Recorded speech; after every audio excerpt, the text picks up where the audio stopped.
Hello everyone, स्वागत है आप सभी का आज के वीडियो में। तो आज यहाँ पे आप देखने वाले हो जो कोऑर्डिनेशन केमिस्ट्री है। ओके, ये कोऑर्डिनेशन केमिस्ट्री का जो लेक्चर नंबर 8 है वो यहाँ पे आज देखने वाले हैं, जिसके अंदर हम लोग पढ़ेंगे application of John Taylor distortion. Okay, तो सबसे पहले तो आपको ये पता होना चाहिए कि जे टी डी का फुल फॉर्म क्या होता है, तभी हम आगे बढ़ेंगे। सबसे पहले मैं इसका फुल फॉर्म आपके लिए लिख देता हूँ, ठीक है। तो ये होता है आपका जॉन टेलर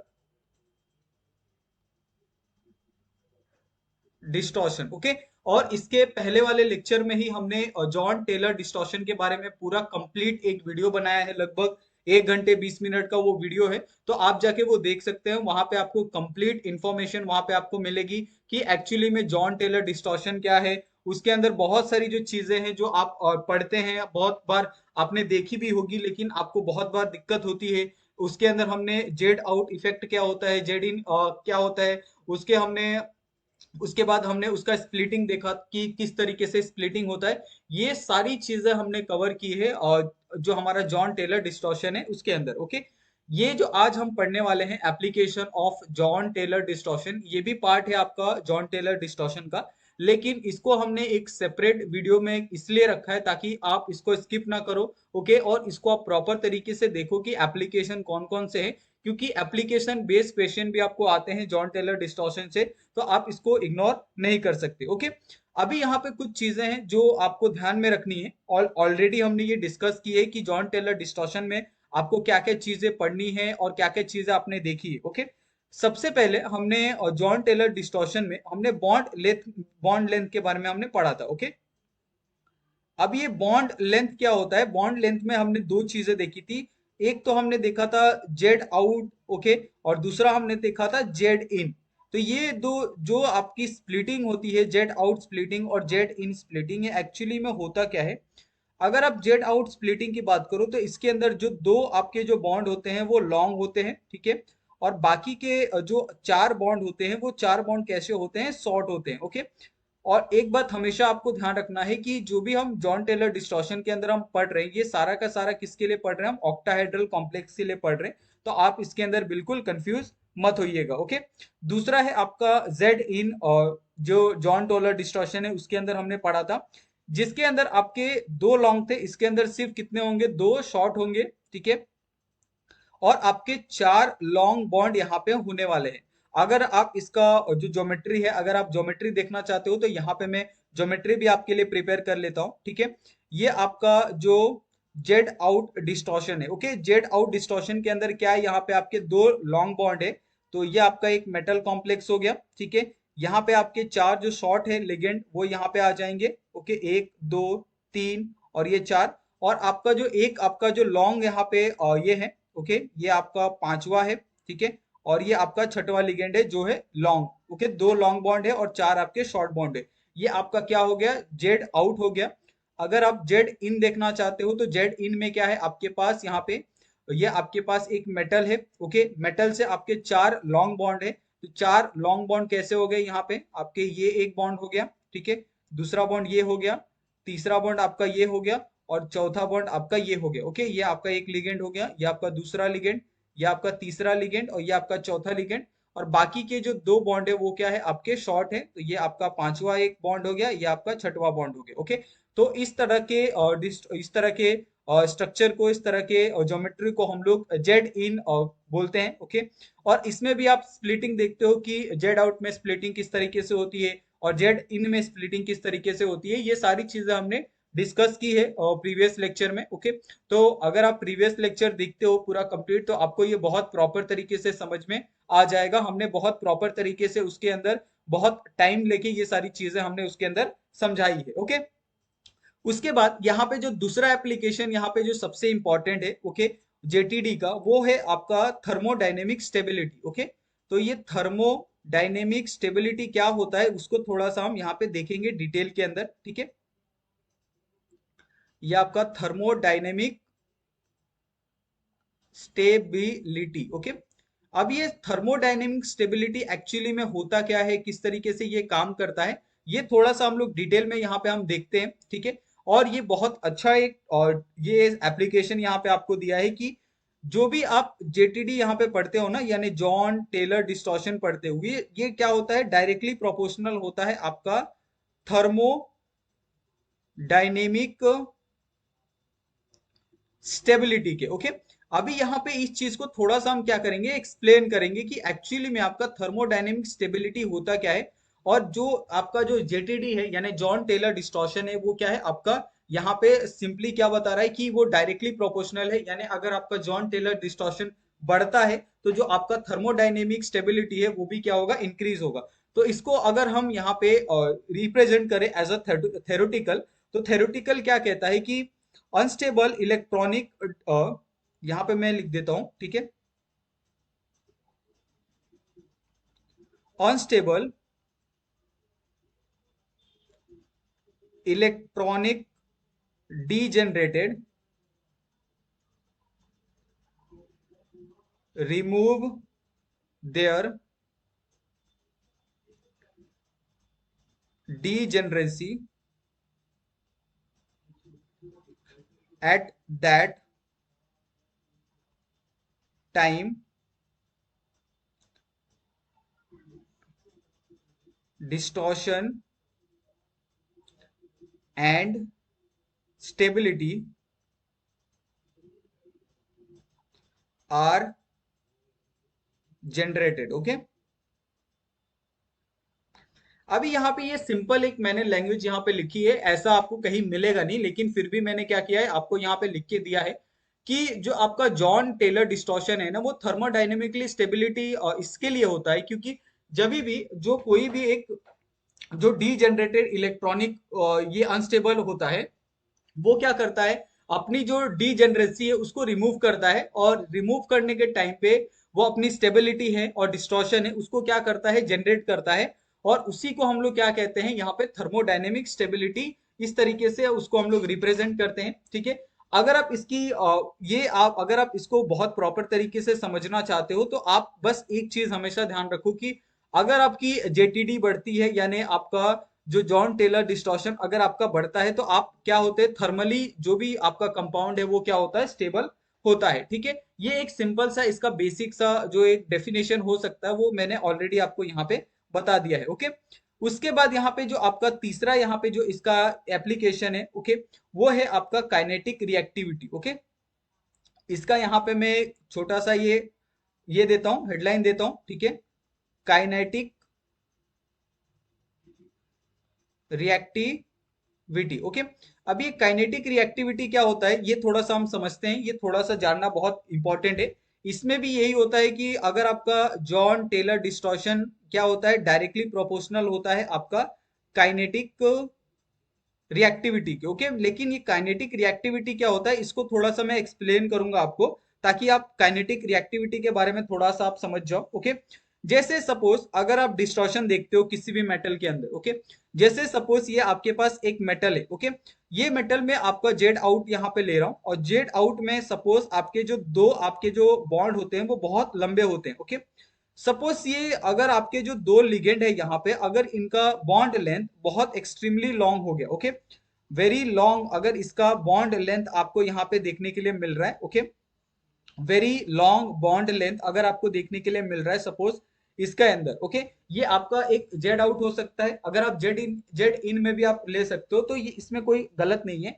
अगर सपोज किसी का बॉन्ड लेंथ बहुत बड़ा है, ओके, अगर किसी का बॉन्ड लेंथ बहुत बड़ा है, तो वो क्या होगा, वो बहुत ऑटोमेटिकली क्या होगा आपका, वो वीक हो जाएगा, ठीक है, आसानी से वो क्या करेगा, ब्रेक हो जाएगा, weak and break easily. Okay, अगर सपोज इसका अगर बहुत छोटा है, स्मॉल बॉन्ड होता है, जैसे अगर आप कंपेयर करो, आपके पास एक स्टिक है, ओके, ये स्टिक की अगर आपके पास जो इसका लेंथ है, अगर आपके पास ये स्टिक का लेंथ सपोज 2 सेंटीमीटर है, ओके, और सपोज दूसरा स्टिक जो आपके पास लेंथ है वो आपके पास 10 सेंटीमीटर का है, तो आप मुझे बताओ, अगर आप इसके ऊपर जो 2 सेंटीमीटर का है, अगर इसके ऊपर आप पावर लगाते हो, फोर्स लगाते हो तोड़ने के लिए, तो इसमें ज्यादा आपको एनर्जी लगेगी एज कंपेयर टू आपका 10 सेंटीमीटर। तो सेम ऐसा यहाँ पे भी है, अगर जिसका बॉन्ड लेंथ बड़ा होता है, वो आसानी से क्या होता है, ब्रेक हो जाता है, और वो उसका जो बॉन्ड होता है वो क्या होता है, उसका जो स्ट्रेंथ होता है, बॉन्ड स्ट्रेंथ, वो बहुत ज्यादा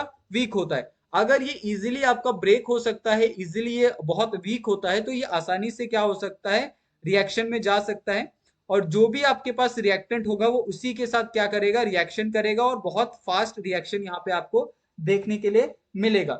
इसके लिए यहाँ पे ये कहा गया है कि कोई भी काइनेटिक रिएक्टिविटी वो डिपेंड करती है आपके बॉन्ड लेंथ के ऊपर। अगर उसका बॉन्ड लेंथ अगर आपका बहुत बड़ा है तो उसके अंदर रिएक्शन बहुत फास्ट होगा।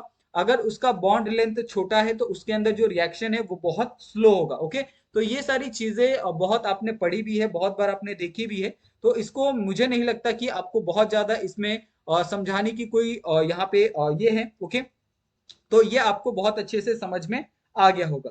नेक्स्ट यहाँ पे जो आपका एप्लीकेशन है वो है आपका splitting of square planar complexes. Okay, अब ये स्क्वायर प्लेनार में आपकी स्प्लिटिंग किस तरीके से होती है, splitting of square planar complexes. Okay, अभी स्क्वायर प्लेनार कॉम्प्लेक्सेस में आपकी स्प्लिटिंग किस तरीके से होती है थोड़ा सा ये देखेंगे। और ये थोड़ा सा इंपॉर्टेंट पॉइंट इसके लिए है क्योंकि इसका आपको अलग से एक जो डायग्राम है वो आपको प्रिपेयर करना है। इसकी स्प्लिटिंग बहुत थोड़ी सी कॉम्प्लिकेटेड होती है, और ऐसी स्प्लिटिंग आप पेपर में देखने के लिए आप ये कर सकते हो, आप मान सकते हो कि ऐसी स्प्लिटिंग आपको पूछी जा सकती है, स्प्लिटिंग के ऊपर आपको क्वेश्चन पूछे जा सकते हैं। ठीक है, जैसे आपके पास एक नॉर्मल यहाँ पे एक ऑक्टाहेड्रल कॉम्प्लेक्स है। ओके, ये ऑक्टाहेड्रल कॉम्प्लेक्स के 6 लिगेंड आपके सेम सेम साइज के आपको बॉन्ड लेंथ पे यहाँ पे अटैच है। ठीक है, इसमें कोई भी चेंजेस यहाँ पे नहीं हो रहा है। लेकिन जैसे ही आप यहाँ पे आउट जाते हो, यहाँ पे जेड आउट जैसे जाते हो, वैसे क्या होता है, यहाँ पे जो आपके पास दो जो लॉन्ग बॉन्ड होते हैं ना वो क्या हो जाते हैं, बड़े हो जाते हैं। ओके, और ये कितने एक्सट्रीमली क्या हो जाते हैं, लॉन्ग हो जाते हैं। और जब एक्सट्रीमली लॉन्ग हो जाए तो आप ये समझ जाओ कि वो क्या होंगे, ब्रेक इजिली हो जाएंगे, जैसा हमने ऊपर पढ़ा था जो काइनेटिक रिएक्टिविटी था उसके अंदर। ओके, अभी ये जो बॉन्ड है, ओके, ये वाला जो बॉन्ड है और ये वाला जो बॉन्ड है, ये क्या है आपका, एक्सट्रीमली एक्सट्रीमली जेड आउट है। ओके, और इसको हम लोग जेड आउट भी इसके लिए कहते हैं, सेम आपका ये भी हो जाएगा एक्सट्रीमली जेड आउट। जब ये क्या करेगा, एक्सट्रीमली जेड आउट बॉन्ड जब ये वापस दूसरे में जाएगा जहां पे आपका जो स्प्लिटिंग होगी, ओके, स्प्लिटिंग में क्या होगा, ये दोनों के दोनों जो बॉन्ड है वो क्या हो जाएंगे, ब्रेक हो जाएंगे। ओके, ये वाला भी क्या हो जाएगा, ब्रेक हो जाएगा। ठीक है, और ये वाला भी जो बॉन्ड है वो क्या हो जाएगा, यहाँ पे ब्रेक हो जाएगा। और आफ्टर ब्रेकिंग द बॉन्ड यहाँ पे आपके जो दो लॉन्ग बॉन्ड है वो क्या हो जाएंगे, अलग हो जाएंगे। और यहाँ पे आपको एक स्क्वायर प्लेनार जो कॉम्प्लेक्स है वो यहाँ पे आपको देखने के लिए मिलेगा। ओके, और स्क्वायर प्लेनार का स्ट्रक्चर भी आपने देखा होगा, इसी तरीके से आपको देखने के लिए मिलता है। ठीक है, तो ये तो आपको समझ गया कि इसके अंदर स्क्वायर प्लेनार का फॉर्मेशन किस तरीके से होता है। लेकिन ये आपको जानना है कि आपका एक नॉर्मल ऑक्टाहेड्रल कॉम्प्लेक्स यहाँ पे आपके पास है। ठीक है, ये आपके पास एक नॉर्मल ऑक्टाहेड्रल कॉम्प्लेक्स है। ओके, ये आप मानते हो। एक नॉर्मल ऑक्टाहेड्रल कॉम्प्लेक्स से अगर आपके पास यहाँ पे स्क्वायर प्लेनार एक कॉम्प्लेक्स यहाँ पे बन रहा है, ओके, तो ये किस तरीके से फॉर्मेशन में जा रहा है, ओके, इसके अंदर कैसे स्प्लिटिंग हो रही है, ये जानना बहुत इंपॉर्टेंट है। तो इसको हम लोग जानेंगे थ्रू डायग्राम स्प्लिटिंग करके, हम इसको देखेंगे कि किस तरीके से स्प्लिटिंग यहाँ पे होती है। ओके, तो स्प्लिटिंग के लिए यहाँ पे मैं बहुत प्रॉपर तरीके से इसको हमें बनाना पड़ेगा। जैसे यहाँ पे आपके पास जो जब आप यहाँ पे क्या करते हो, जब आपके पास ये जो डी ऑर्बिटल होता है, ये डी ऑर्बिटल जब ग्राउंड स्टेट से, ये आपके पास क्या है, ये ग्राउंड स्टेट है, जब ग्राउंड स्टेट से जब ये एक्साइटेड में जाता है, ओके, तो एक्साइटेड में यहाँ पे आपके पास ये एक्साइटेड हो गया। ठीक है, यहाँ पे एक, दो, तीन, चार, पांच। ओके, एक्साइटेड में जाने के बाद इसकी स्प्लिटिंग होती है, यहाँ पे आपके दो आते हैं। ठीक है, स्प्लिटिंग में, और नीचे आपके कितने आते हैं, तीन आते हैं। ओके, इस तरीके की स्प्लिटिंग आपको देखने के लिए मिलती है। ओके, अगर हम पूरा प्रोसीजर फॉलो करें तो। ठीक है, अभी यहाँ से जो मेन स्प्लिटिंग होती है यहाँ से आपको देखने के लिए मिलती है। ये क्या होता है आपका, D x square Y square होता है, और ये आपका होता है d z square. Okay, correct. ये आपका होता है डी एक्स वाई, ये होता है आपका डी वाई जेड, और ये होता है आपका डी एक्स जेड होता है। ओके, ये आप मान गए, प्रॉपर है। अभी इसके अंदर जो स्प्लिटिंग होती है ना, वो स्प्लिटिंग कैसे होती है, जेड आउट स्प्लिटिंग आपको देखने के लिए मिलती है। यानी जो आपका जेड वाला जो ये है वो सबसे बाहर एक्सिस होता है। तो अगर जेड वाला एक्सिस सबसे बाहर है तो यहाँ पे क्या आ जाएगा आपका, यहाँ पे आ जाएगा आपका D x square Y square आ जाएगा, ठीक है। और यहाँ पे आ जाएगा आपका बाहर वाला जो क्या है आपके पास डी जेड स्क्वायर आ जाएगा, ओके। उसके बाद यहाँ पे भी आपको स्प्लिटिंग देखने के लिए मिलती है। यहाँ पे कैसे, यहाँ पे भी आपको सेम जो जेड वाला है वो क्या आ जाएगा आपका बाहर आ जाएगा, और जो ये आपका क्या हो जाएगा डी एक्स वाई हो जाएगा, और जेड वाला क्या हो जाएगा यहाँ पे बाहर आ जाएगा, ठीक है। तो इस तरीके की स्प्लिटिंग आपको यहाँ पे देखने के लिए मिलती है। ये हो गया आपका डी एक्स जेड हो गया, और ये आपका हो गया डी वाई जेड हो गया, ओके। ये स्प्लिटिंग आपको यहाँ पे देखने के लिए मिलती है, और ये स्प्लिटिंग को हम लोग क्या कहते हैं, जेड आउट स्प्लिटिंग कहते हैं, ओके। ये तो हो गया आपका नॉर्मल स्प्लिटिंग जो हम जेड आउट देखते हैं। लेकिन आप जेड आउट के बाद भी आपका जो स्क्वायर प्लेनर स्प्लिटिंग होता है ना, वो कैसे होता है वो थोड़ा सा जानना बहुत इंपॉर्टेंट है, ओके। अभी इस केस में क्या होता है कि यहाँ पे जो आपके पास ये डी एक्स स्क्वायर और वाई स्क्वायर है, ये वापस फर्दर स्प्लिटिंग में जाता है, और थोड़ा सा ये क्या होता है ऊपर चले जाता है इस तरीके से। और यहाँ पे आपका D x square Y square ये होता है स्प्लिटिंग के।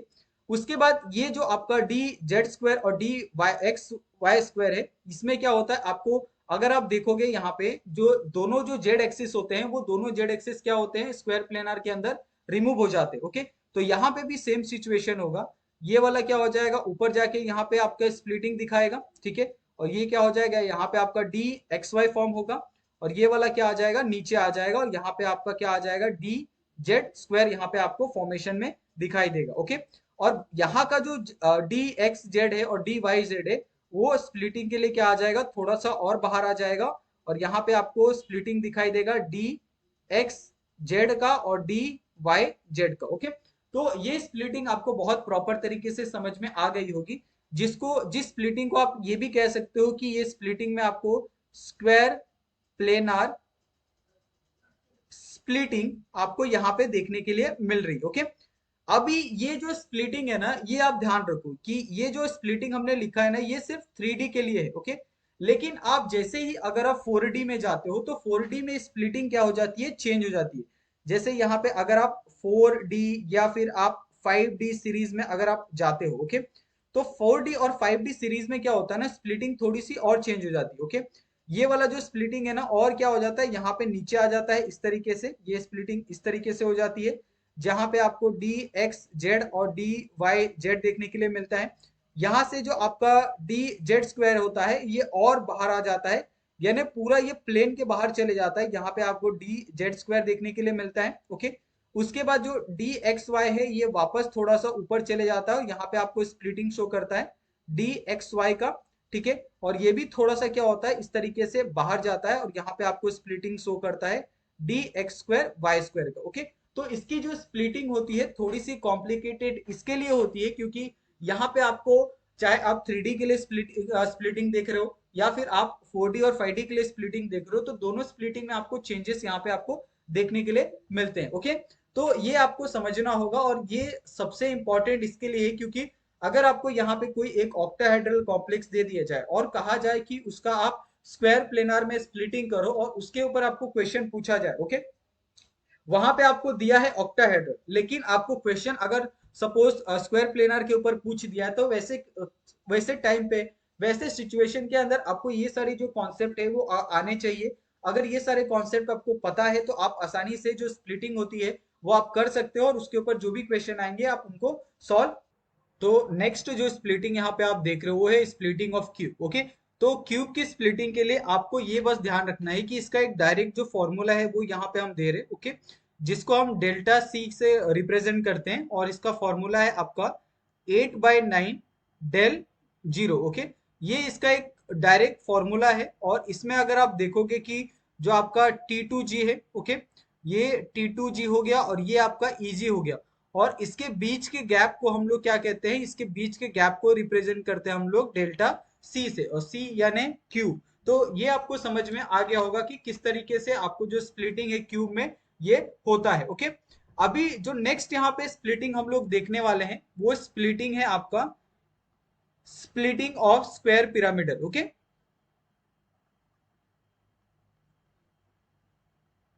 Splitting of square pyramidal. Okay, अभी स्क्वायर पिरामिडल में किस तरीके से स्प्लिटिंग होती है ये थोड़ा सा देखते हैं और इसके बारे में हम थोड़ा सा चर्चा करते हैं। ये बहुत आसान आसान जो स्प्लिटिंग हार्ड थे वो पहले ही हमने कवर करवा दिए हैं। ये बहुत सिंपल सिंपल आपके स्प्लिटिंग है। तो इसके अंदर भी आपको जेड आउट स्प्लिटिंग आपको देखने के लिए मिलती है, ठीक है। और ऑलरेडी आपने डिस्कस किया है कि जेड आउट स्प्लिटिंग क्या होती है, ये ऑलरेडी हमने प्रीवियस लेक्चर में डिस्कस किया है। ओके, जेड आउट स्प्लिटिंग में आप एक बात हमेशा कॉमन रखो कि जेड जो आपका एक्सिस है वो क्या होगा, बड़ा होगा। ओके, जिसमें जो आपका इजी होता है वो इजी के अंदर स्प्लिटिंग किस तरीके से होती है, यहाँ पे आपका जेड आउट है तो ऊपर क्या आएगा आपका D x square Y square आएगा, ठीक है। यहाँ क्या आएगा आपके पास डी जेड स्क्वायर आएगा। और अगर आप T2G में देखोगे तो T2G की जो स्प्लिटिंग होती है वो किस तरीके से होती है, यहाँ पे आएगा आपका डी एक्स वाई आ जाएगा और नीचे आ जाएगा आपके पास यहाँ पे डी एक्स जेड आएगा और यहाँ पे आ जाएगा डी वाई जेड। इस तरह की स्प्लिटिंग आपको स्क्वायर पिरामिडल में देखने के लिए मिलती है। और इसका जो स्ट्रक्चर होता है वो स्ट्रक्चर कुछ इस तरीके से होता है, यहाँ पे आपका एक लिगेंड, ये आपका दूसरा लिगेंड, यहाँ पे एक तीसरा लिगेंड और यहाँ पे आपका चौथा लिगेंड। और ये आपका एक जो पांचवा लिगेंड है वो क्या होता है, उसका जो बॉन्ड लेंथ होता है वो बड़ा होता है। लेकिन यहाँ पे टोटल आपको सिर्फ 5 ही बॉन्ड देखने के लिए मिलते हैं, इसके लिए हम इसको स्क्वायर पिरामिडल और इस तरीके से हम इसको कहते हैं। ओके, और सबसे मोस्ट इंपॉर्टेंट जो चीज है इसके अंदर वो आप ध्यान रखना कि इसके अंदर जो स्प्लिटिंग होती है वो स्प्लिटिंग होती है आपकी जेड आउट स्प्लिटिंग, यहाँ पे आपको देखने के लिए मिलती है। ओके, उसके बाद जो नेक्स्ट स्प्लिटिंग हम देखने वाले हैं, splitting of trigonal bipyramidal. Okay, तो यहाँ पे जो टीबीपी है उसके अंदर स्प्लिटिंग आपको किस तरीके से देखने के लिए मिलती है, ओके, ये थोड़ा सा हम यहाँ पे डिस्कस करेंगे। स्प्लिटिंग ऑफ ट्राइगोनल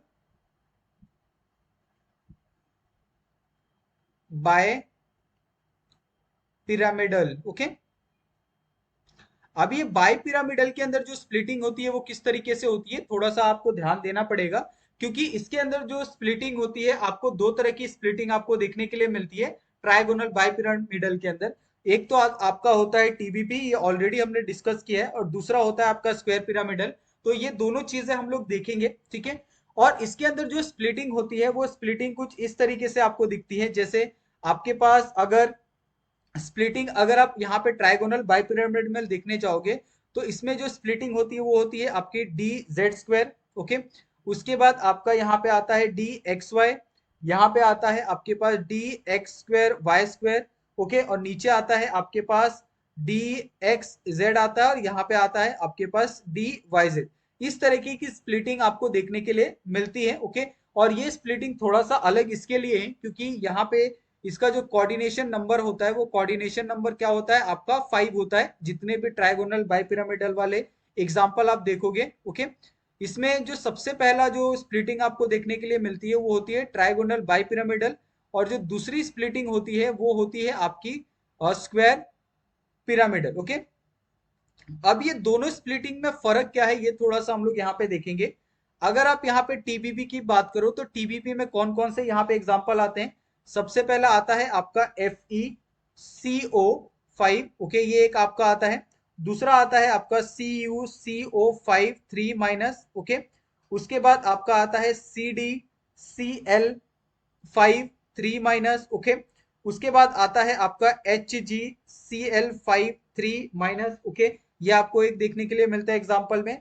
अगर आप स्क्वायर पिरामिडल में देखते हो तो स्क्वायर पिरामिडल में आपको NbCl4O आपको देखने के लिए मिलता है, ये एक आपको एग्जांपल है। दूसरा एग्जांपल है आपका वेनेडियम ACAC ट्वाइस O, ये आपको एक दूसरा देखने के लिए मिलता है। तीसरा है आपका CuCl4O, ये आपको एक स्प्लिटिंग यहाँ पे देखने के लिए मिलती है एग्जांपल। उसके बाद आपका FeCl4n। ओके, इस तरीके की स्प्लिटिंग और इस तरीके के एग्जांपल आपको यहाँ पे स्क्वायर पिरामिडल में देखने के लिए मिलते हैं। अगर आप इसके एग्जांपल की बात करो, अगर आप वेनेडियम ले रहे हो तो वेनेडियम का किस तरीके से होता है, यहाँ पे आपका डबल बॉन्ड ऑक्सीजन आ जाएगा, यहाँ पे आपका एक लिगेंड, यहाँ पे आपका एक लिगेंड, यहाँ पे आपका एक लिगेंड और यहाँ पे आपका एक लिगेंड। अगर आप फेरस की बात करते हो तो फेरस और जो आपका यहाँ पे नाइट्रोजन अटैच है वो क्या होता है, ट्रिपल बॉन्ड के साथ आपका नाइट्रोजन अटैच होता है। ओके, यहाँ पे आपका एक Cl आ जाएगा, यहाँ पे आपका एक Cl लिगेंड आ जाएगा, यहाँ पे आपका एक क्लोरीन आ जाएगा और यहाँ पे भी आपका एक क्लोरीन आ जाएगा। ओके, इस तरीके का आपको जो एक स्ट्रक्चर होता है, एक जो ज्योमेट्री होती है, वो आपको स्क्वायर पिरामिडल में देखने के लिए मिलती है। ओके, उसके बाद जो नेक्स्ट यहाँ पे स्प्लिटिंग हम डिस्कस करेंगे, वो स्प्लिटिंग है आपका ट्राइगोनल प्रिज्मेटिक का। Okay, splitting of trigonal prismatic. Okay, अब ये ट्राइगोनल प्रिज्मेटिक के अंदर जो स्प्लिटिंग होती है वो किस तरीके से होती है, थोड़ा सा इसके ऊपर हम डिस्कस करेंगे। ओके, बहुत सिंपल है ये वाली स्प्लिटिंग। इसके अंदर कैसा होता है कि आपके पास यहाँ पे D5 सिस्टम होता है। ठीक है, यहाँ पे D5 सिस्टम में कैसा होता है कि यहाँ पे आपका सबसे पहला जो स्प्लिटिंग होता है वो होता है आपका dxz का, दूसरा होता है आपका dy स्क्वायर का। ठीक है, ये हो गया। उसके बाद एक और स्प्लिटिंग होती है, वो होती है आपके पास dz स्क्वायर का। ठीक है, नेक्स्ट जो स्प्लिटिंग होती है आपकी, वो पहली स्प्लिटिंग होती है dxy का। ओके, उसके बाद होता है आपका dx स्क्वायर y स्क्वायर का। ओके, इस तरह की स्प्लिटिंग आपको ट्राइगोनल प्रिज्मेटिक में देखने के लिए मिलती है। लेकिन आप एक बात हमेशा एक तो समझ के रखो कि ये बहुत रेयर केस होता है कि आपको splitting of square pyramidal, splitting of trigonal bi pyramidal, splitting of trigonal prismatic, ये सारी चीजें आपको बहुत कम पूछी जाती है। लेकिन फिर भी आपके लिए यहाँ पे मैं आपको ये सारी चीजें यहाँ पे प्रोवाइड कर रहा हूँ, ताकि अगर आपके ध्यान में रहे, अगर आप इसके ऊपर कभी क्वेश्चन आ जाए, तो आप ये ना सोचो कि ये मैंने टॉपिक नहीं देखा था, ये टॉपिक मैंने कहीं नहीं पढ़ा था, बुक में भी आपको ये टॉपिक इतना बहुत ज्यादा नहीं दिखेगा। ओके, उसके बाद नेक्स्ट जो स्प्लिटिंग है ये थोड़ा सा इंपॉर्टेंट है। ओके, इसके ऊपर आप थोड़ा सा ध्यान देख सकते हो। Splitting of icosahedron. Okay, यहाँ पे आइकोसा हेड्रोन का जो स्प्लिटिंग होता है वो किस तरीके से होता है, और ऑलरेडी आपने आइकोसा हेड्रोन के बारे में पढ़ा होगा। ये क्या होता है आपका पॉलीहेड्रोन और 20 फेसेस का एक स्ट्रक्चर होता है। ठीक है, आप चाहो तो इसको लिख सकते हो। ठीक है, ये क्या होता है आपका पॉलीहाइड्रोन विथ 20 फेसेस। ओके, यानी इसके अंदर कितने फेज होते हैं आपके, 20 फेज होते हैं। आप समझ सकते हो कि कितना बड़ा स्ट्रक्चर होता है। और अगर आप इसके बारे में कुछ और जानना चाहते हो तो थोड़ा सा मैं यहाँ पे आपको इसका एक जो थ्योरेटिकल पार्ट है, ओके, इसके बारे में यहाँ पे लिखा देता हूँ। ठीक है, ligand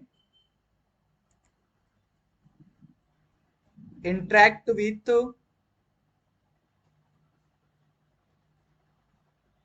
axial and non axial orbital equally. Okay, यानी जितने भी यहाँ पे लिगेंड्स होते हैं वो लिगेंड एक्सियल और नॉन एक्सियल ऑर्बिटल के साथ इक्वली क्या करते हैं, पार्टिसिपेट करते हैं। ठीक है, अगर आप इसकी स्प्लिटिंग देखोगे तो इसकी स्प्लिटिंग कैसे होती है, जैसे यहाँ पे आपके पास एक ग्राउंड स्टेट में अगर आपके पास यहाँ पे क्या है, डी ऑर्बिटल है। ओके, ये आपका डी ऑर्बिटल किस में है, आपका ग्राउंड स्टेट में है। और ये क्या है आपके पास जो डी ऑर्बिटल होता है, इसके अंदर क्या होता है, एक्साइटेड स्टेट में ये आपके पास डी ऑर्बिटल है। ओके, ये आपके पास एक्साइटेड स्टेट में है। इसमें जब यहां से आपकी जो स्प्लिटिंग होती है आपका ग्राउंड स्टेट से एक्साइटेड स्टेट में, उसके बाद यहां से जो स्प्लिटिंग होने वाली होती है, यहाँ पे आपको कोई भी स्प्लिटिंग आपको यहाँ पे देखने के लिए नहीं मिलती है आइकोसा हेड्रोन के अंदर। ओके, तो ये चीज है, अगर आपको कभी पूछी कि आइकोसा हेड्रोन के अंदर कितनी स्प्लिटिंग होती है, तो इसके अंदर जो स्प्लिटिंग होती है वो पॉसिबल नहीं होती है। ये बात आपको ध्यान रखना है। ठीक है, अभी यहाँ पे ये यहीं तक आपका स्प्लिटिंग था। इसके बाद यहाँ पे एक छोटा सा आपको जो एक इंपॉर्टेंट है वो आपको बस यहाँ पे ध्यान रखना है। ठीक है, ये इंपॉर्टेंट क्या है, अगर आपको ऑर्डर पूछा जाए स्प्लिटिंग का, ओके, तो आप किस तरीके से यहाँ पे आप बताओगे, वो बस आपको क्या करना है, यहाँ पे आपको ध्यान रखना है। ठीक है, स्प्लिटिंग ऑर्डर। ओके, स्प्लिटिंग का किस तरीके से ऑर्डर होता है वो थोड़ा सा अगर आप ध्यान में रखते हो तो ये आपके लिए बहुत इंपॉर्टेंट है, क्योंकि इसके ऊपर आपको क्वेश्चन नहीं आते हैं, लेकिन अगर आपको ध्यान में रहेगा कि स्प्लिटिंग का ऑर्डर क्या है, तो ये आपके लिए बहुत ज्यादा फायदेमंद है। ओके, तो सबसे पहला आता है जो आपकी स्प्लिटिंग होती है, वो होती है आपका जो डेल स्क्वायर प्लेनार है। ओके, उसके बाद जो स्प्लिटिंग होती है वो होती है आपकी डेल जीरो की। ओके, उसके बाद आपकी डेल सी की यानी क्यूब की स्प्लिटिंग होती है। उसके बाद आपके पास डेल टेट्राहेड्रॉन की स्प्लिटिंग। उसके बाद डेल आइकोसा हेड्रोन। ओके, तो आइकोसा हेड्रोन के अंदर किसी भी तरीके का स्प्लिटिंग नहीं होता है, इसके लिए उसको हमने क्या रखा है, लास्ट में रखा है। अगर आप स्क्वायर प्लेनार की वैल्यू देखोगे तो स्क्वायर प्लेनार की वैल्यू अप्रोक्सीमेटली 1.2 से 2 डेल नॉट तक होती है। अगर आप डेल सी की बात करो तो आपने ऑफ कोर्स अब भी देखा 8.9 डेल जीरो होती है। ओके, अगर आप डेल टी की बात करो तो इसका जो वैल्यू होता है वो होता है आपका 4.9 डेल जीरो। ओके, और इसके अंदर किसी भी तरीके का जो स्प्लिटिंग है वो आपको यहाँ पे नहीं देखने के लिए मिलता है। ओके, तो इस तरीके से आप बहुत सारे यहाँ पे आपने एग्जाम्पल देखे, बहुत सारी स्प्लिटिंग देखी। ठीक है, तो इस तरीके से ये वाला जो आपका एप्लीकेशन ऑफ ये जो जेटीडी था वो यहाँ पे खत्म होता है। ओके, अगर आपको इसके अंदर कुछ भी डाउट होता है तो प्लीज आप लोग हमें इसके अंदर पूछ सकते हैं। आप चाहो तो हमें कमेंट कर सकते हैं इंस्टाग्राम पे, टेलीग्राम पे। आप हमें इस वीडियो के ऊपर भी कमेंट करके आपके जो भी क्वेश्चन होंगे, डाउट होंगे, वो आप हमसे डिस्कस कर सकते हैं डायरेक्टली। ओके, अभी यहाँ पे कुछ चीजें हैं जो आपको ध्यान रखनी है, जैसे ये स्ट्रक्चर हो गया वो आपको ध्यान रखना है। स्प्लिटिंग ऑफ स्क्वायर प्लेनार ये जैसे हमने पढ़ाया था, बाद में काइनेटिक रिएक्टिविटी और साथ में थर्मोडायनेमिक स्टेबिलिटी, ये कुछ इंपॉर्टेंट पॉइंट है वो आपको ध्यान रखने हैं। ओके, और जाते जाते आप प्लीज हमारे चैनल को सब्सक्राइब कर ले और आप अपने दोस्तों के साथ भी वीडियो को शेयर कर सकते हैं। थैंक यू सो मच आप सभी का, मिलते हैं हम लोग नेक्स्ट वीडियो।